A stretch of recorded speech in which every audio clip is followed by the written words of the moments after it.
Assalamualaikum. Our next topic from the neurology is about the dural venous sinuses. ड्यूरल Venus sinuses की अगर हम बात करें तो इसमें बेसिकली हम देखेंगे कि किस तरह से ब्रेन अपना ब्लड एंड सीएसएफ जो होता है उसको ड्रेन करता है। क्या होता है कि किसी भी ऑर्गन की ब्लड सप्लाई में बेसिक चीज़ क्या होती है, उसकी आर्टरीज होती हैं जो उसको ऑक्सीजन और न्यूट्रिएंट्स देती हैं, और वेन्स होती हैं जो उसके वेस्ट प्रोडक्ट्स सारा कुछ जो है वो ड्रेन कर रही होती हैं। तो ब्रेन की जो वीनस साइनसेस हैं ये स्पेशल वेन्स हैं, ये आम जो वेन्स होती हैं ना हमारी बॉडी की उस तरह की नहीं है, ये थोड़ी डिफरेंट वेन्स होती हैं। और ड्यूरल वेनस इनको क्यों कहते हैं, क्योंकि ये ड्यूरा मैटर के अंदर जो है ना, समझ ले एक टनल है, एक साइनस है, एक ड्यूरा जो लेयर है उसके अंदर एक वेन्स हैं जो कि हम इसको देखेंगे।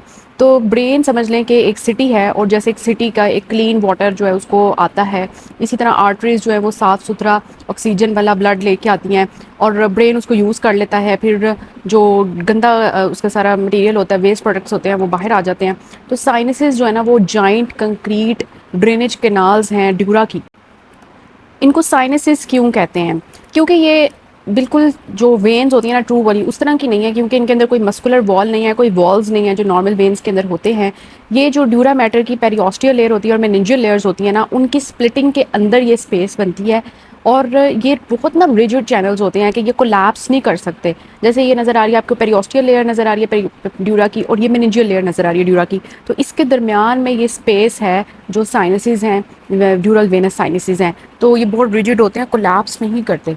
तो इसके टू इंपॉर्टेंट फंक्शंस हैं कि इन्होंने ब्रेन से वीनस ब्लड जो है उसको कलेक्ट करना है, फिर वहाँ से सेरिब्रल वेन्स में ब्लड भेजना है, और वहाँ से ड्यूरल वीनस साइनसेस में ये सारा ब्लड जाना है। मतलब ब्रेन के अंदर से सारा वेस्ट प्रोडक्ट्स जो है वो पहले सेरिब्रल वेन्स में आएंगी, फिर डॉर्सल ड्यूरल वीनस साइनसेस में आएंगी। और इसके अलावा इनका दूसरा काम ये भी है कि इन्होंने सेरिब्रल स्पाइनल फ्लूइड जो है ना उसको भी ड्रेन करना होता है। अब ब्रेन के अंदर जो सेरिब्रल स्पाइनल फ्लूइड बन रहा होता है उसको हम बाद में देखेंगे कि कहाँ से बन रहा होता है, लेकिन उसको ड्रेन भी तो करना है ना, ये तो नहीं बनी जाए उसको ड्रेन करने वाली कोई चीज़ ना हो। तो ये ड्यूरल वीनस साइनसेस क्या कर रही होती है, सेरिब्रल स्पाइनल फ्लूइड को ड्रेन कर रही होती हैं। और क्या होती हैं, एरेक्नॉइड ग्रैनुलेशंस होती हैं सुपीरियर सैजिटल साइनस के अंदर। तो हमारा सुपीरियर सैजिटल साइनस जो है ना उसके अंदर बेसिकली क्या है, एरेक्नॉइड ग्रैनुलेशंस हैं। एरेक्नॉइड ग्रैनुलेशंस वन वे हैं, मतलब इसमें वो फ्लूइड आ तो सकता है लेकिन वापस नहीं जा सकता। तो सुपीरियर सैजिटल साइनस जो होता है हमारा, जो सबसे ऊपर होता है और सैजिटली होता है, वो साइनस हमारा ब्लड भी ड्रेन कर रहा होता है और सेरिब्रोस्पाइनल फ्लूइड भी ड्रेन कर रहा होता है। Next is journey of blood, कि ब्लड जो है वो किस तरह से कहाँ से आता है और कहाँ पे जाता है। ये आपको नज़र आ रहा है सुपीरियर सैजिटल साइनस, कि आपको बिल्कुल सुपीरियरली नज़र आ रहा है कि बिल्कुल ऊपर है। ओके, तो इसको सुपीरियर सैजिटल साइनस कहते हैं क्योंकि ये सबसे सुपीरियर होता है और इसी लार्जेस्ट साइनस है। ये कहाँ पे होता है, फॉग सेरिबेलाई, हमने फोल्ड्स पढ़े थे ड्यूरा मैटर के, तो वो अगर आपको याद है तो फॉग सेरिबेलाई के ब्राई के अंदर जो है सुपीरियर बॉर्डर जो उसका वहाँ पर ये प्रेजेंट होता है।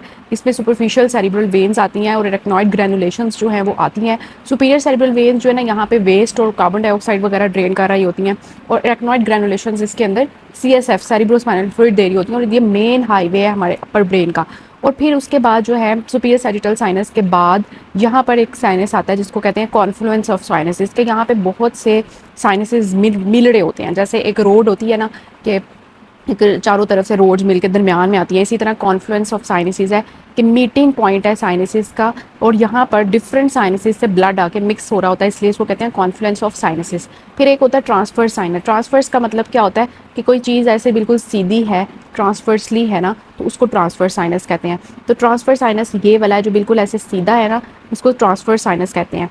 तो अब जो सुपीरियर सैजिटल साइनस से ब्लड आ रहा है वो ट्रांसफर साइनसेस में चला जाएगा, लेटरली थ्रू ट्रांसफर साइनस। और 2 हॉरिजॉन्टल हाईवेज हैं ये, ओके, के दोनों साइड से right and left transfer sinuses हैं। उसके बाद ना हमारा S शेप साइनस है, उसको कहते हैं sigmoid sinus. Okay, sigmoid sinus जो होता है ना वो क्या होता है कि ट्रांसफर साइनस जो बिल्कुल सीधा था ना उसने थोड़ी S शेप बना लिया, तो उसको कहते हैं सिग्मॉइड साइनस। तो ये S शेप्ड होता है इसलिए सिग्मॉइड साइनस कहते हैं। तो ब्लड सुपीरियर सैजिटल साइनस से आ रहा है ट्रांसफर साइनस में, और ट्रांसफर साइनस से सिग्मॉइड साइनस में जा रहा है, और फिर सिग्मॉइड साइनस जो है ना वो सारा ब्लड ड्रेन कर देती है इंटरनल जूगुलर वेन के अंदर।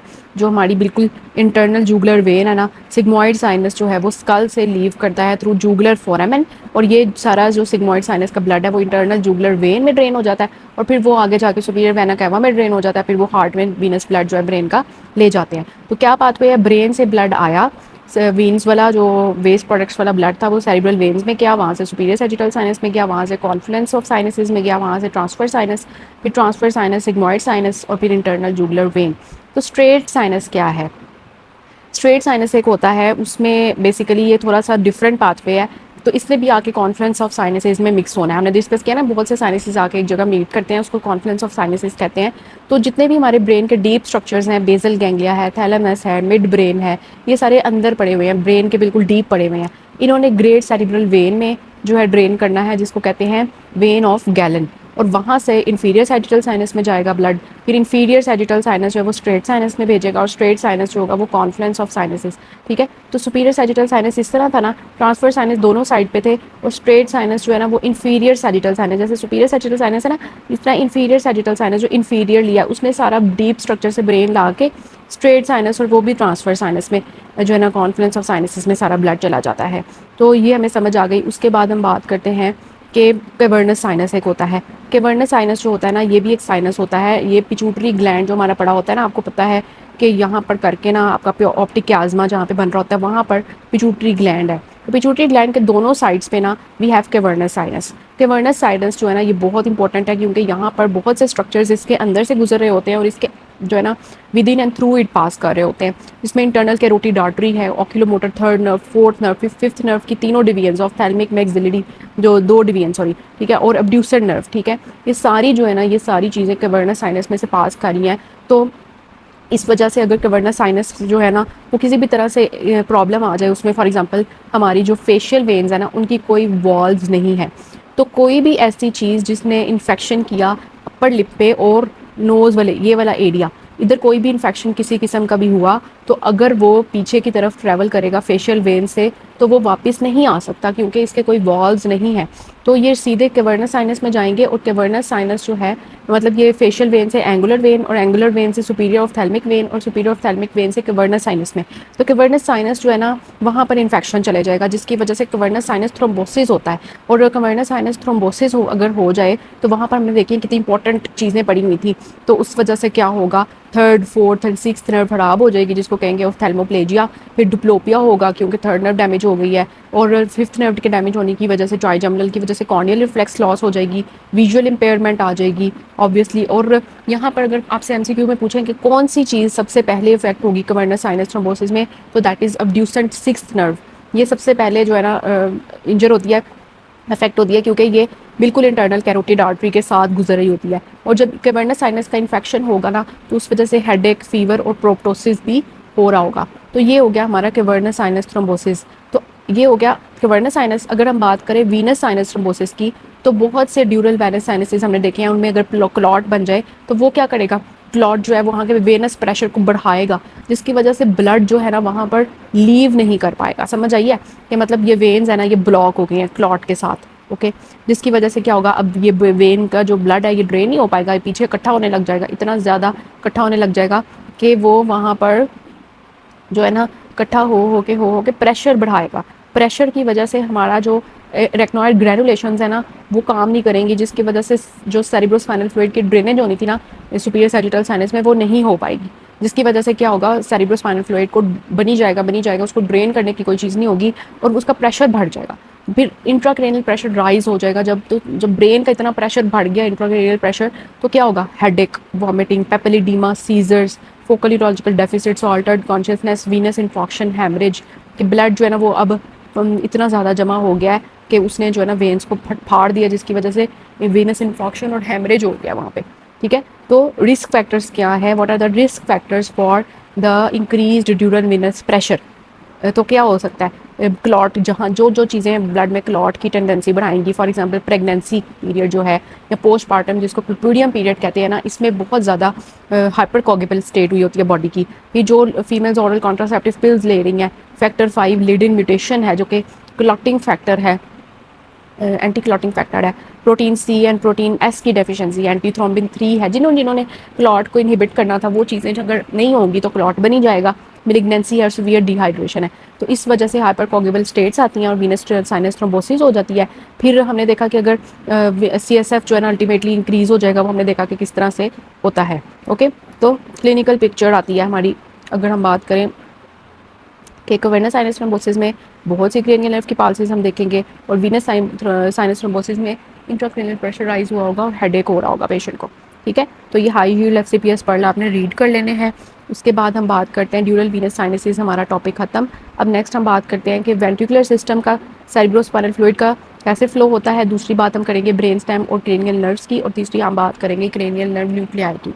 तो सबसे पहले आ जाता है वेंट्रिकुलर सिस्टम। अभी हमने देखा किस तरह से हमारी जो ब्लड है ना ब्रेन का वो ड्रेन हो रहा होता है, वो हमने देखा। अब हम बात करें वेंट्रिकुलर सिस्टम की, कि हमारी ब्रेन में डिफरेंट वेंट्रिकल्स हैं। लेटरल वेंट्रिकल है, थर्ड वेंट्रिकल है, फोर्थ वेंट्रिकल है, फिर सेरिब्रल एक्विडक्ट है। फिर हमने देखना है कि कहाँ से सेरिब्रोस्पाइनल फ्लूइड बनता है। ओके, तो ब्रेन जो है ना उसका काम क्या है, वहाँ पे प्रोटेक्शन, ठीक है, वहाँ पे न्यूट्रिएंट्स कैरी करना और रिमूवल ऑफ वेस्ट, ये सारा ब्रेन में चल रहा है काम। ठीक है, ब्रेन को साफ़ सुथरा पानी चाहिए, साफ़ सुथरी ऑक्सीजन वाला ब्लड चाहिए, साफ़ सुथरा जो है ना ऑक्सीजन और जो है ना उसको न्यूट्रिएंट्स चाहिए। ठीक है, तो उसकी एक ब्लड सप्लाई अच्छी होनी चाहिए। तो ये सारी न्यूट्रिएंट्स वगैरह जो ब्रेन को दे रहे हैं ना, ये सेरिब्रोस्पाइनल फ्लूइड है। अब सेरिब्रोस्पाइनल फ्लूइड बनता किधर है, ये वेंट्रिकल्स के अंदर बनता है। ठीक है, वेंट्रिकल्स में ना एक स्पॉन्ज लाइक स्ट्रक्चर होता है। स्पॉन्ज लाइक जैसे आपने आपके बर्तन धोने वाला वो स्पॉन्ज नहीं होता, उस तरह की ना एक स्पॉन्ज लाइक प्लेक्सिस होता है जिसको कहते हैं कोरॉइड प्लेक्सिस। ठीक है, यहाँ से हमारा सेरिब्रोस्पाइनल फ्लूइड बन रहा होता है। ठीक है, और फिर वो कोरॉइड प्लेक्सिस जो है वेंट्रिकल्स वहाँ पे ये बनता है और जाता किधर है, मतलब वेंट्रिकल्स जो बने हुए हैं ना वो सारे वेंट्रिकल्स, ठीक है, उनको आपको पता है एपेंडाइमल सेल्स ने जो है ना, हमने देखा था कि सेल्स ऑफ नर्वस सिस्टम में हमने देखा था ना कि एपेंडाइमल सेल्स होते हैं, लंबे लंबे सीलिएटेड और कोलमनर सेल्स होते हैं, और वो जो है ना वो बेसिकली कोरॉइड प्लेक्सिस बनाते हैं, और इनमें से ना ये एपेंडाइमल सेल्स ने हमारी वेंट्रिकल्स को लाइन किया होता है। ठीक है, और ये बनाते जाते हैं और वेंट्रिकल्स के अंदर जो है ना सेरिब्रोस्पाइनल फ्लूइड जो है ना वो देते जाते हैं। ठीक है, तो बेसिकली कोरॉइड प्लेक्सिस ये है। अब इसने जाना कहाँ कहाँ है, इस सारा ऑर्डर आपको पता होना चाहिए कि हमारे कहाँ कहाँ जा रहा है। कोरॉइड प्लेक्सिस से सीधे सेरिब्रोस्पाइनल फ्लूइड बन रहा है, फिर लेटरल वेंट्रिकल्स में जा रहा है। लेटरल वेंट्रिकल्स ना बिल्कुल टॉप पे होते हैं, दोनों साइड्स पे ऐसे करके। ठीक है, लेटरल वेंट्रिकल्स के आगे ना एक फोरामेन आता है, एक होल सा आता है जिसको कहते हैं फोरामेन ऑफ मॉनरो। वहाँ से जो है फ्लूइड चला जाता है सेरिब्रोस्पाइनल फ्लूइड थर्ड वेंट्रिकल में। थर्ड वेंट्रिकल से जाता है सेरिब्रल एक्विडक्ट में जो मिड ब्रेन के लेवल पे होता है, और सेरिब्रोस्पाइनल जो सेरिब्रल एक्विडक्ट है वहाँ से जाएगा फोर्थ वेंट्रिकल में। फोर्थ वेंट्रिकल के मीडियली ना we have Magendie, foramen of Magendie. ठीक है, और दोनों साइड्स पे होता है फोरामेन ऑफ लश्का। ओके, यहाँ से फिर जाता है सब रेक्नॉइड स्पेस में।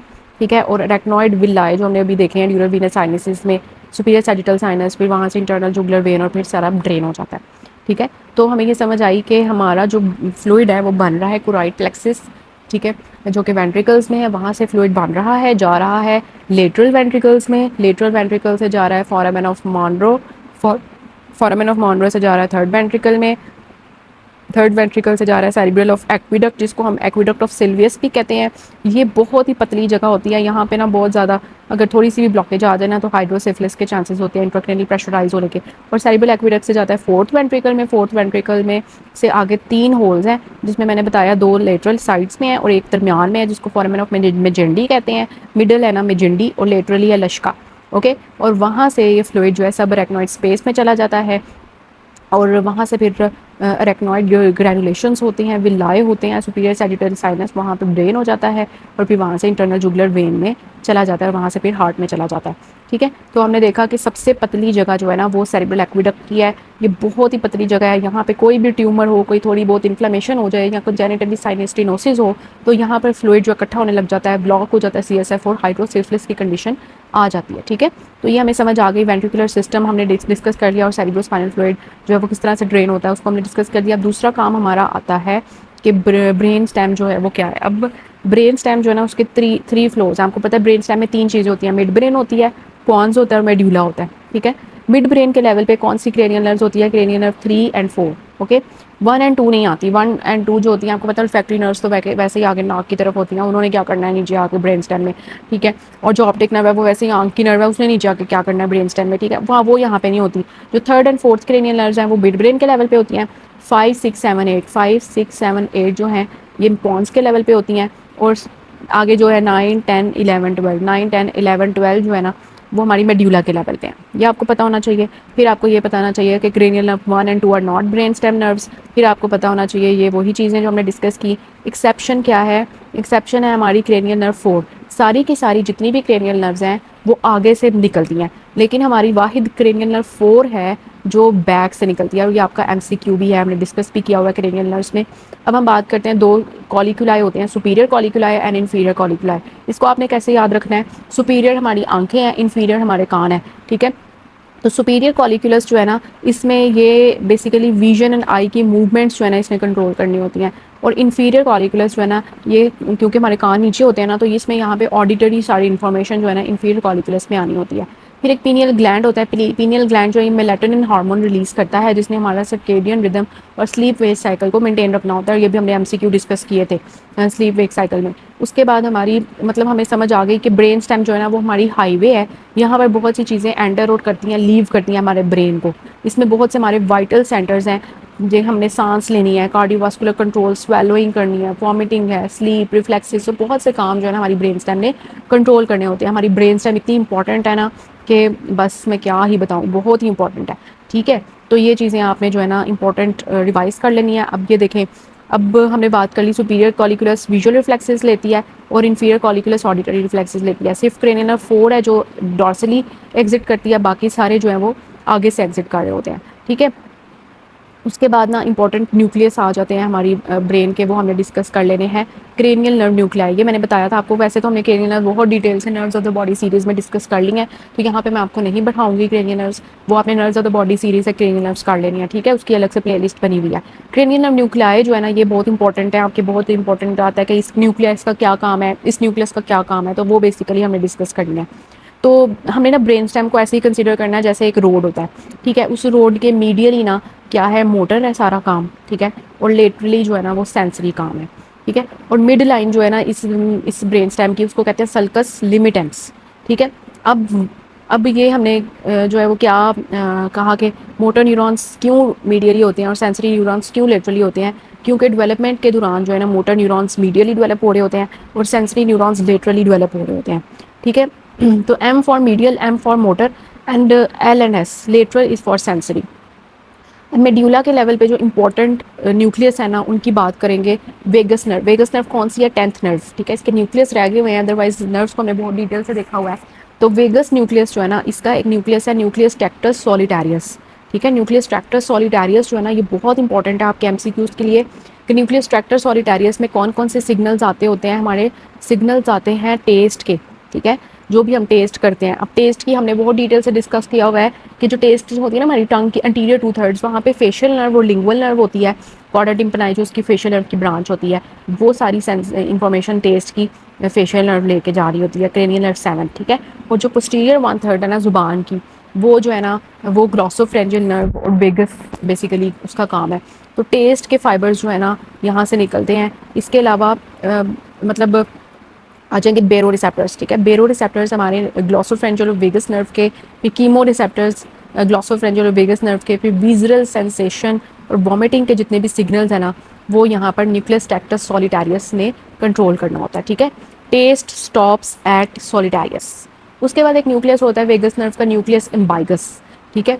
ये न्यूक्लियस जो है ये हमारा मसल्स को कंट्रोल कर रहा होता है, तो हमेशा याद रखना है न्यूक्लियस टेक्टस सॉलिटारियस इज सेंसरी, ठीक है। और न्यूक्लियस एम्बिगस जो है ना ये बहुत ही अजीब है, ये मसल्स, एम्बिगस मतलब अजीब, मसल्स को कंट्रोल कर रहा होता है। तो ये जो न्यूक्लियस है वेगस नर्व का, वेगस नर्व की स्वेलोइंग, जितनी भी हमने जो खाना निगलना होता है, बातें करनी होती हैं, phonation, palate, pharynx, larynx, parasympathetic fibres to heart, ये वेगस नर्व के जितने भी काम है ये वाले सारे जो है ना न्यूक्लियस एम्बाइगस जो इसका है वो उसने कंट्रोल करना होता है। तो अब न्यूक्लियस एम्बाइगस ओके, जब आप किसी का पैलेट फेरेंक्स चेक कर रहे होते हो तो आप उसको कहते हैं ना करो, ठीक है। तो आप बेसिकली उसकी वेगस नर्व चेक कर रहे हो और ये बेसिकली एम्बाइगस का काम है। तो आपने हमेशा याद रखना है इसके एमसीक्यूज के लिए कि न्यूक्लियस एम्बाइगस का जब भी पूछेंगे तो जितने भी मसल का काम है ना, मोटर काम है वेगस का, वो सारा इसमें आता है। फिर वेगस नर्व का एक न्यूक्लियस है डॉर्सल मोटर न्यूक्लियस, ये जो है ना ऑटोनॉमिक है। तो हमने देख लिया कि न्यूक्लियस टेक्टस सॉलिटारियस सेंसरी है, न्यूक्लियस एम्बाइगस इज मोटर, और इसका तीसरा न्यूक्लियस आता है वेगस का dorsal motor nucleus. Dorsal motor nucleus autonomic है, इसने हमारे पैरासिम्पैथेटिक एक्टिविटी उस सबको कंट्रोल करना होता है। पैरासिम्पैथेटिक में जो भी चीज़ें कम करनी होती हैं, ज़्यादा करनी होती हैं, फॉर एग्जांपल हार्ट पे अगर पैरासिम्पैथेटिक का किया जाए तो ये हार्ट रेट कंट्रैक्टिलिटी कम कर रहा होता है। लंग्स की बात की जाए तो ब्रोंको जो कंस्ट्रिक्शन होती है वो इसमें करना होता है, ठीक है। स्टमक जो है, स्टमक के ऊपर और इंटेस्टाइन्स पे इसने पेरिस्टाल्सिस को बढ़ाना होता है। तो ये जितने भी काम है तो पैरासिम्पैथेटिक जो वेगस के हैं, थोरेसिक एंड एब्डोमिनल विजरा को कंट्रोल करने वाला वो है डोर्सल मोटर न्यूक्लियस। ठीक है, तो यहाँ पे समझ आ गई कि क्या सीन हो रहा है। ठीक है, तो ये हमारे हो गए न्यूक्लियस की हमने बात कर ली, न्यूक्लियस ट्रैक्टर सॉलिटेरियस की। ठीक है, और न्यूक्लियस एम्बाइगस की और डोर्सल मोटर न्यूक्लियस की। और हमने ये भी बात की जो मीडियल ब्रेन स्टेम न्यूक्लियाई हैं वो सारे मोटर हैं और लेटर न्यूक्लियाई आर सेंसरी। तो जो भी नर्व्स, क्रेनियल नर्व्स मोटर काम करेंगी उनके मीडियली पड़े होंगे, और जो भी लेटरल जो भी सेंसरी काम करेंगी वो सारी लेटरल न्यूक्लियस होंगे। ठीक है, अब नेक्स्ट हमारा आ जाता है topic neonatal haemorrhage and traumatic brain haemorrhages. अब ना हमारा हमने देखना है कि ये बहुत इंपॉर्टेंट चीज़ होती है कि हम कहते हैं कि ब्लड कहाँ है।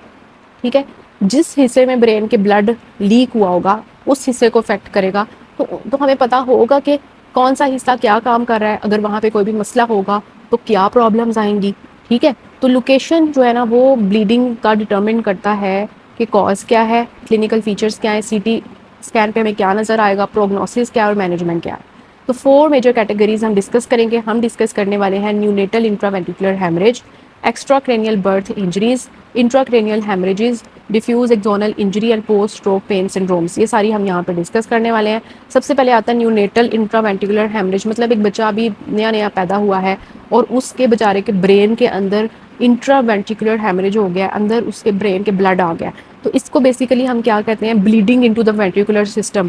अब ये क्यों होता है, नए नए बच्चे पैदा होते हैं, अगर वो फॉर एग्जांपल प्री मेच्योर बच्चा है तो उसकी ब्लड वेसल्स अभी तक अच्छी तरह से नहीं बनी हुई, बहुत ही नाजुक पतली पतली ब्लड वेसल्स हैं, वो हमारी तरह की नहीं है। ठीक है, तो ये बेसिकली जो है ना वेंट्रिकल से नहीं आ रहा होता कि हम कहेंगे वेंट्रिकुलर सिस्टम में ब्लीडिंग हो गई है तो वेंट्रिकल्स में ही ब्लीडिंग हुई होगी, नहीं। वहाँ पर एक चीज़ होती है जर्मिनल मैट्रिक्स। जर्मिनल मैट्रिक्स क्या होता है, जर्मिनल मैट्रिक्स क्या होती है, प्री मेच्योर जो बच्चे होते हैं, फॉर एग्जांपल कोई 6ठे महीने में पैदा हो गया, कोई 7वें 8वें महीने में पैदा हो गया, पूरा उसने 9 मंथ्स का पीरियड नहीं गुजारा अपने माँ के पेट में, तो क्या हुआ है, जब वो पैदा हुआ है तो वो प्री मेच्योर है। उसकी जो है ना एक टेम्परेरी सी उसकी ब्रेन में वेंट्रिकल्स में एक लेयर होती है, वो कहते हैं उसको जर्मिनल मैट्रिक्स, जिसमें बहुत ही इमेच्योर न्यूरॉन्स हैं, बहुत ही इमेच्योर ग्लायल सेल्स हैं जिन्होंने न्यूरॉन्स को बेसिकली नरिश करना है, प्रोटेक्ट करना है, और बहुत ही एक्सट्रीमली फ्रेजाइल ब्लड वेसल्स हैं, तो इनको कहते हैं जर्मिनल मैट्रिक्स। तो जर्मिनल मैट्रिक्स का बेसिकली काम है कि बहुत ही जो प्री मेच्योर बच्चे होते हैं उनकी ब्लड वेसल्स बहुत ही जो है नाजुक सी हैं, उनके ग्लायल्स फाइबर्स जो हैं वो बहुत ही नाजुक हैं, कम हैं, जिसकी वजह से वेसल्स बहुत ही आसानी से फट सकती हैं। और दूसरा ये कि जो हमने डिस्कस किया था ना सेरिब्रल ब्लड फ्लो का, कि सेरिब्रल ब्लड फ्लो जो है किस तरह से ब्रेन अपना रेगुलेट करता है, उसने अपनी किस तरह से वेजो डायलेशन वेजो कंस्ट्रिक्शन करनी होती है, अपने ब्लड प्रेशर को कैसे वो मेंटेन रखता है एक नॉर्मल बंदे के, नॉर्मल एडल्ट में हमारे अंदर कि ब्रेन जो है ना उसको पता होता है यार थोड़ा सा भी काम खराब हो गया ना तो मैं तो चला जाऊंगा, मर जाऊंगा हमेशा के लिए, तो मैंने अपने आप को खुद ही रेगुलेट करना सीख लेना है। लेकिन जो न्यू बॉर्न्स हैं, प्री मेच्योर बच्चे हैं, उनकी ऑटो रेगुलेशन उस तरह की नहीं है, वो अपना कांस्टेंट सेरिब्रल ब्लड फ्लो को मेंटेन नहीं कर सकते, उनके अंदर थोड़ी बहुत भी बीपी की चेंजेस आएंगी तो उनकी वेसल्स रप्चर कर सकती हैं। तो रिस्क फैक्टर्स क्या क्या है इंट्रावेंट्रिकुलर हेमरेज के, प्री मेच्योर बच्चा है, उसके लो बर्थ वेट है, फॉर एग्जांपल 2 kg का, 1.5 kg का बच्चा है, रेस्पिरेटरी डिस्ट्रेस है, उसको बर्थ एस्फिक्सिया है, मैकेनिकल वेंटिलेशन है, तो क्या है कि अब उसके ये जो वेसल्स हैं फ्रेजाइल सी, ये लीक हो के वेंट्रिकल्स में ब्लड इकट्ठा हो जाएगा। वही बात होगी, ब्लड इकट्ठा हो गया, सेरिब्रोस्पाइनल फ्लूइड जो है वो प्रॉपर्ली ड्रेन नहीं हो सकेगा, जिसकी वजह से इंट्राक्रेनियल प्रेशर बढ़ जाएगा। जब इंट्राक्रेनियल प्रेशर बढ़ेगा ब्रेन के अंदर तो बच्चे की ऑल्टर्ड कॉन्शियसनेस होगी, उसके फॉन्टेनेले बल्ज करना शुरू कर देंगे क्योंकि उनके सूचर्स अभी बंद नहीं है, खुले हुए हैं। हाइपोटेंशन क्योंकि उनका फ्लूइड लीक हो रहा है, सीजर्स क्योंकि वहाँ पे ब्लड इकट्ठा हो के उसमें न्यूरॉन्स जो है एक्साइटेबल हो जाएंगे और कोमा में बच्चा जा सकता है। तो अब क्या क्या कॉम्प्लिकेशंस हो सकती हैं, हाइड्रोसिफिलिस हो सकता है क्योंकि फ्लूइड ब्लॉक हो गया है, और परमानेंट न्यूरोलॉजिकल डिसेबिलिटी हो सकती है बच्चों के अंदर। तो जब हम सीटी स्कैन करवाएंगे ऐसे बच्चों का, तो जो कि इन क्लिनिकल फीचर्स के साथ होंगे, इंट्राक्रेनियल प्रेशर बड़ा होगा, तो हम देखेंगे कॉज क्या है। सीटी स्कैन जब ब्रेन का कराएंगे तो हमें वहाँ पर हाइपर डेंस जो है ना एरिया नज़र आएगा, ये देखें जो है ना बिल्कुल वाइट सा एरिया नज़र आएगा जो हमें बताएगा कि यहाँ पर ब्लड लीक हुआ है, और मे भी वहाँ पे हमें जो वेंट्रिकल्स हैं वो भी डायलेटेड मिले जो हमें बताएं कि हाइड्रोसिफिलिस है। तो आई होप आपको समझ आई होगी इसकी। तो FCPS पर्ल क्या है कि प्री मेच्योर बेबी है, उसको वेंट्रिकुलर ब्लीडिंग है, तो जर्मिनल मैट्रिक्स का हैमरेज है। ठीक है। अब है नेक्स्ट है extra cranial birth injuries outside skull brain initially normal. अब ये ऐसे बच्चे आ जाते हैं जो प्रीमेच्योर नहीं है, नॉर्मल पैदा हुए हैं, लेकिन फॉर एग्जांपल नॉर्मल डिलीवरी के वक्त उनकी कोई जो है ना इंजरी हो गई, फॉर एग्जांपल फॉरसेप्स के साथ डिलीवरी करा रहे होते हैं कुछ बच्चों की, कुछ बच्चों का सर फंस जाता है, कुछ बच्चों का जो है ना वो जो CPD आपको पता है सेफेलो पेल्विक डिस्प्रोपोर्शन होती है, और यहाँ पे हमने जो है वैक्यूम असिस्टेड डिलीवरी कराई है। तो ऐसे बच्चों की जो बर्थ के टाइम पे कोई भी इंजरीज हों और जो कि आउटसाइड स्कल हों, तो उनके बेसिकली हमने बात करनी है। तो पहले आता है कैपेट सेकेंडम। कैपेट सेकेंडम ऐसा बच्चे को सर पे बन जाता है। होता क्या है कि जो कैपेट सेकेंडम है ना, उसमें क्या होता है कि पेरियोस्टियम जो है ना, मतलब पेरियोस्टियम जो बोन है बेसिकली, उसके ऊपर जो है ना बेसिकली यहाँ पर फ्लूइड इकट्ठा होता है, वो ब्लड इकट्ठा होता है, ठीक है। और ये सूचर लाइंस को क्रॉस कर लेता है, मतलब ये सूचर है ना, ये सूचर है, कॉरेनल सूचर है, सैजिटल सूचर है। तो अगर फॉर एग्जांपल यहाँ पे लीकेज हुई है, तो लीकेज यहाँ पर भी जाएगी, यहाँ पर भी जाएगी, तो ये क्रॉस कर लेता है सूचर लाइंस को, ठीक है। इसकी कॉज क्या है कि अगर प्रोलॉन्ग लेबर है, फंसी हुई लेबर है, लेबर बहुत मुश्किल से हो रही है, सर्विक्स पे प्रेशर पड़ता है, प्रेशर ऑफ सर्विक्स की वजह से बच्चे के साथ में ना अडीमा हो जाता है, बेसिकली कोई ट्रू हेमरेज नहीं है। अगर इस तरह का गड्ढा सा आपको नजर आए, तो ये क्लिनिकल फीचर्स क्या, अगर हम इसको हाथ लगाएंगे ना, ये बड़ी सॉफ्ट सी होगी। बर्थ के टाइम पे ना बच्चा बिल्कुल प्री मेच्योर नहीं था, बिल्कुल नॉर्मल पैदा हुआ था, लेकिन पैदा इस तरह से हुआ था कि बेचारा बहुत प्रोलॉन्ग लेबर हो गई थी, और हमने उसको बच्चे को खींचा तानी में ना, उसका सर बाहर निकाला और सर पे ये गड्ढा बड़ा सा बन गया, ठीक है। तो उसको हाथ लगाएंगे ना, बड़ा सॉफ्ट सा होगा, और जैसे ही बर्थ होगी ना, उसके इमीडिएटली हमें नजर आएगा, और ये सूचर्स को क्रॉस करेगा, और खुद ब खुद ये स्पॉन्टेनियसली डिसअपेयर हो जाता है, क्योंकि वो फ्लूइड रिजॉल्व हो जाता है, इसमें हमें किसी ट्रीटमेंट की जरूरत नहीं पड़ती, ठीक है। तो इट इज़ लाइक कैपेट सेकेंडम की कैप सी बनी हुई है हेड के ऊपर, और ये क्रॉस करती है सूचर्स को, ठीक है। दूसरी चीज़ आती है सबग्लायल हेमरेज। ये बहुत डेंजरस, हमने कैसे पता लगाना है कि ये जो स्वेलिंग सी बनी हुई है बच्चे के सर पे, ये नॉर्मल है या डेंजरस है, ठीक है। तो जो सबग्लायल हेमरेज होता है ना, ये पेरियोस्टियम और ग्लाया एपोन्यूरेटिका के दरमियान में होता है। ये देखें, ये हमारा स्कल है, ठीक है। स्कल जो खोपड़ी है हमारी, उसके ऊपर पेरियोस्टियम की लेयर है, पेरियोस्टियम के ऊपर ना सबग्लायल स्पेस है, और जो सबग्लायल स्पेस के ऊपर ग्लाया एपिनोरेटिका है, उसके ऊपर स्किन है, ठीक है। तो ग्लाया एपिनोरेटिका और पेरियोस्टियम के दरमियान में जो स्पेस है ना, बेसिकली सबग्लायल स्पेस, उसकी हम बात कर रहे हैं कि यहाँ पर फ्लूइड इकट्ठा हुआ है, यहाँ पर ब्लड है बेसिकली, ठीक है। ये जो था ना, ये बेसिकली एडीमा था, कोई ब्लड नहीं था, यहाँ पर ये ब्लड है, ठीक है। Large volume of blood accumulates, जिसकी वजह से क्या हो रहा है कि बेसिकली यहाँ पे ना वैक्यूम असिस्टेड डिलीवरीज में होता है ये। वहाँ पे कैपेट से करने में ऐसा हमने वैक्यूम असिस्टेड नहीं किया था कुछ भी, वहाँ पे नॉर्मल बच्चा पैदा हो रहा था, बस प्रोलॉन्ग लेबर की वजह से कुछ मसला हो गया था। यहाँ पर वैक्यूम असिस्टेड डिलीवरीज में क्या होता है कि जो इमिशरी वेन्स होती हैं ना, वो टीयर कर जाती हैं, जिसमें से ब्लड आके इकट्ठा हो जाता है। अब ये बहुत डेंजरस है, क्योंकि बहुत ज़्यादा ब्लड जो है स्कैल्प के अंदर लॉस्ट हो रहा है, जिसकी वजह से बच्चे का खून की कमी हो जाएगी, एनीमिया हो जाएगा, हाइपोवोलेमिक शॉक और डेथ की तरफ पेशेंट जा सकता है।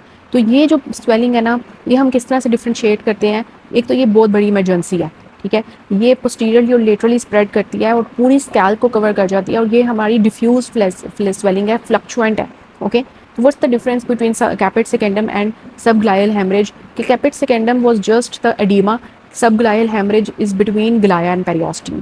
कैपेट सेकेंडम अबव पेरियोस्टियम, ठीक है। Caput succedaneum crosses sutures and it is benign, while the subglial hemorrhage has massive blood loss, shock and life threatening emergency है ये वाली, ठीक है।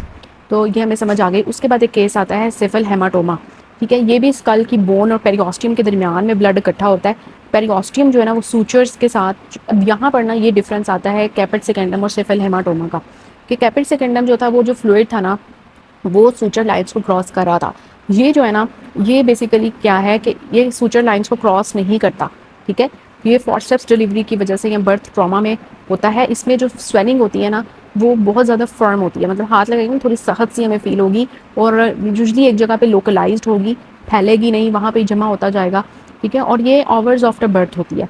तो हमें समझ आ गई कि जो हमारा कैपेट सेकेंडम था, वो इमीडिएटली आफ्टर बर्थ था, और स्वेलिंग बहुत सॉफ्ट सी थी, और वो सूचर लाइन्स को क्रॉस करी थी। जबकि सेफल हेमाटोमा जो है ना, ये बर्थ के कुछ घंटों बाद होती है, और जो फॉरसेप्स के साथ डिलीवरी की हो, तो ये लोकलाइज्ड होती है, बहुत ही सख्त सी स्वेलिंग होती है, और एक जगह पे जमा हुई होती है, ठीक है, क्योंकि सूचर्स लाइन को क्रॉस नहीं करती। तो इसकी कॉम्प्लिकेशन क्या हो सकती है? इसकी कॉम्प्लिकेशन ये हो सकती है कि क्योंकि ब्लड जमा हो रहा है ना, ठीक है, तो कैपेट सेकेंडम में फ्लूइड था, यहाँ पे ब्लड है, तो ब्लड जमा हो रहा है ना, तो वहाँ पर जब ब्लड जमा होगा, तो ब्लड आहिस्ता आहिस्ता जब पुराना हो जाएगा ना, तो वो क्या करेगा, वो टूटेगा, ठीक है, और वहाँ से बिलीरुबिन निकलेगा। जो रेड ब्लड सेल्स हैं वो टूटेंगे ना, तो उनमें से बिलीरुबिन निकलेगा, और बिलीरुबिन जो है वो जब ज़्यादा हो जाएगा तो it will result in neonatal jaundice, indirect hyperbilirubinaemia होगा, ठीक है, क्योंकि हिमोलिटिक एनीमिया हो रहा है। मतलब हिमोलिटिक एनीमिया नहीं हो रहा, बेसिकली आरबीसीज बड़े बड़े पुराने होके टूटेंगे तो बिलीरुबिन इकट्ठा होगा, बिलीरुबिन इकट्ठा होगा तो जॉन्डिस कराएगा।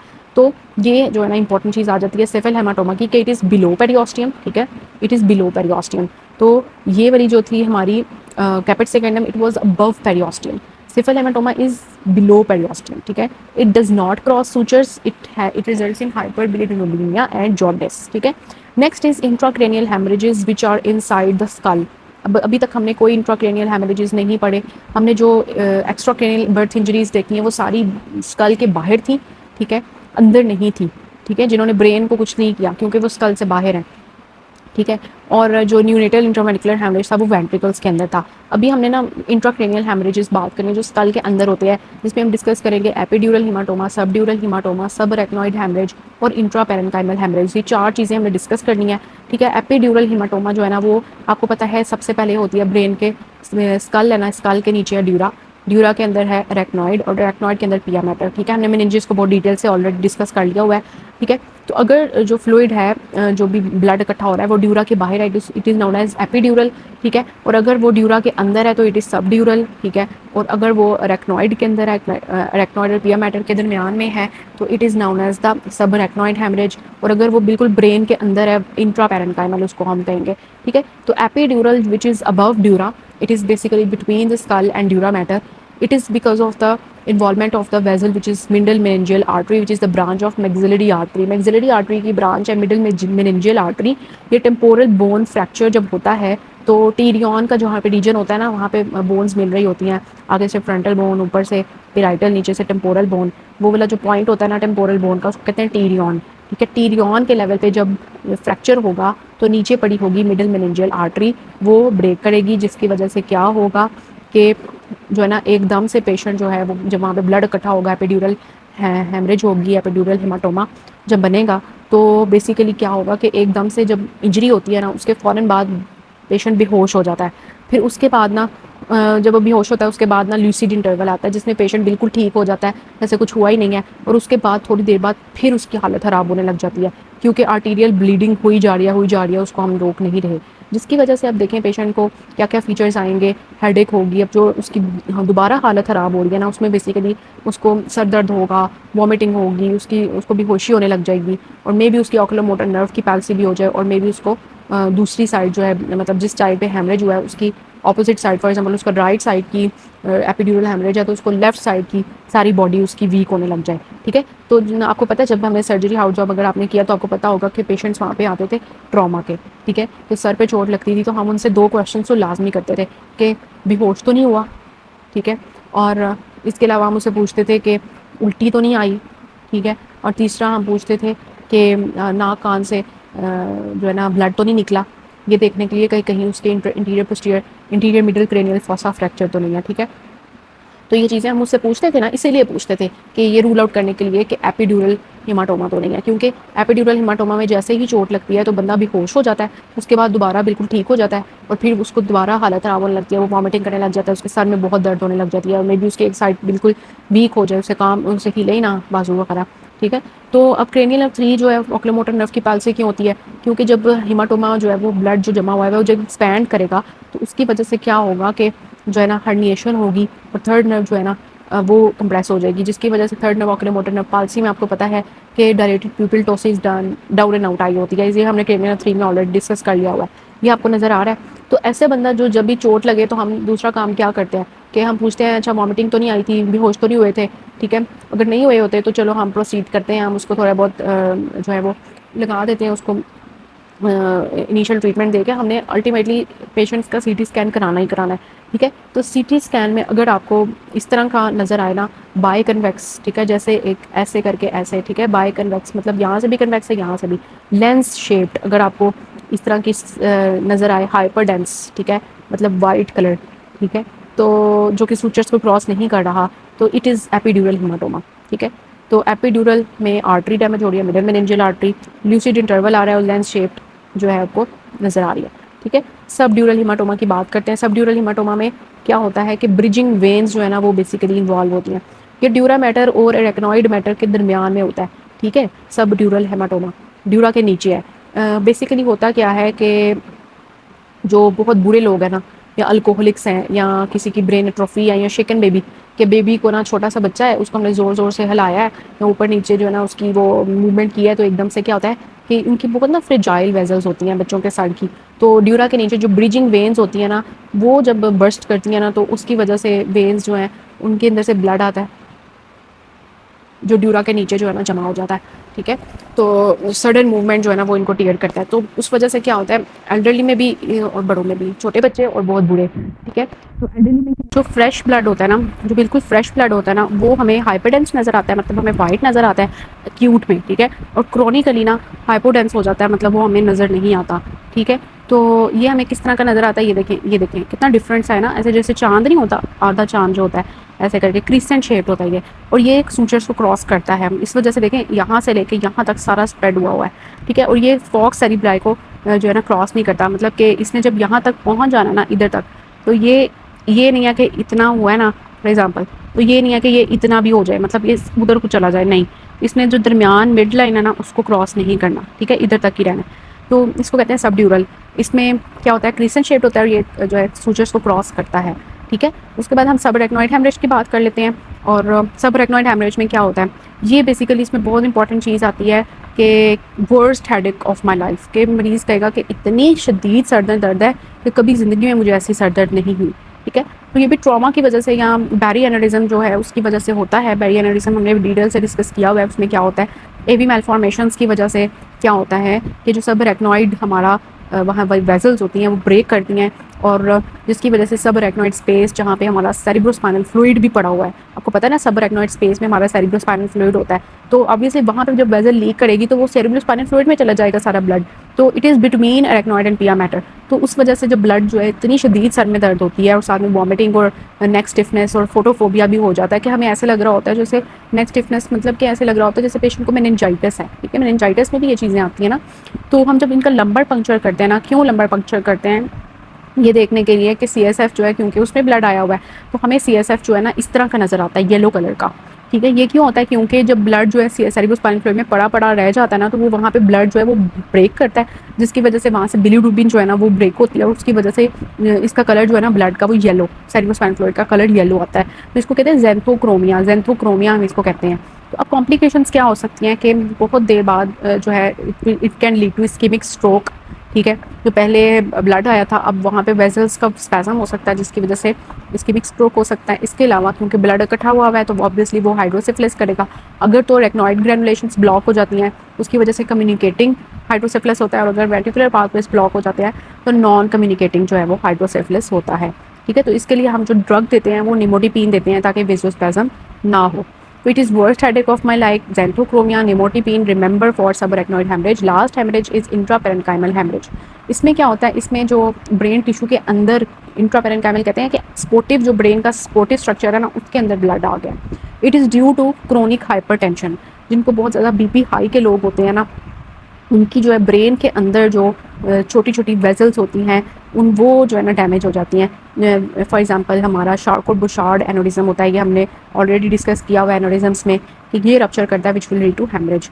तो इसकी जो है इन ऑर्डर क्या है, सबसे ज़्यादा कॉमन साइट्स की बात करें तो ब्रेन के अंदर, अगर अंदर की बात की जाए ब्रेन के structures, basal ganglia, putamen, globus pallidus, internal capsule, thalamus, pons, cerebellum, तो ये जो है ना इन सबको हमारी लेंटिकुलोस्ट्राइड आर्टरी सप्लाई कर रही होती हैं। तो ये बेसिकली ब्रेक डाउन करती हैं, क्यों, हाइपरटेंशन की वजह से। जब बहुत ज़्यादा BP एकदम से हाई होता है ना, तो लेंटिकुलोस्ट्राइड आर्टरीज फटती हैं, और वो बेसिकली क्या करती हैं कि जो है ना इन सब स्ट्रक्चर्स को अफेक्ट करती हैं, जिसमें putamen, globus pallidus, internal capsule, ये ऑर्डर है कि सबसे ज़्यादा इफेक्ट होता है पुटामेन, और सबसे कम जो है ना सेरिबेलम इफेक्ट होता है। इसके अलावा और भी कॉजेज़ हैं इसके, जैसे amyloid angiopathy, AV malformations, tumour, vasculitis, haemorrhagic transformation after ischaemic stroke, ठीक है। तो ये आपको नज़र आ रहा है, देखिए बिल्कुल ब्रेन के ना अंदर है, पैरेन्काइमा के अंदर है। तो ये इट इज़ इंट्रापैरेन्काइमल हेमरेज, ओके। तो ये हमारा हो गया डन, हमारे जितने भी हेमरेजेस थे। अब नेक्स्ट पार्ट से इंशाल्लाह हम जो है नेक्स्ट डिस्कस करेंगे diffuse axonal injury and post stroke pain syndrome.